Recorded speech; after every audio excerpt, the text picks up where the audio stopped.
How to join Steal a Brainrot Discord server. Hello guys and welcome back to our channel. In this video, I'm going to show you how you can join Steal a Brainrot Discord server. So let's get started. So you can do it by simply going to Discord and search for the server, but an easier method is that you can go to Roblox, go to the search bar here at the top and type in Steal a Brainrot. Simply type that down, click on it, and once you do so, you'll be able to see this is Steal a Brainrot.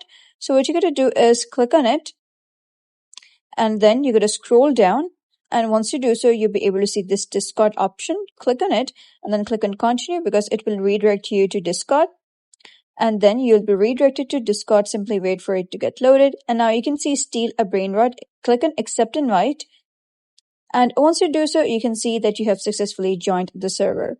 Another way is that you can simply go to any of the search engine you have on your device, be it Safari, Google Chrome, and then type in invite Steal a Rod, and you'll be able to redirect it to the Discord server, and you'll be able to see that you can easily join the server from there as well.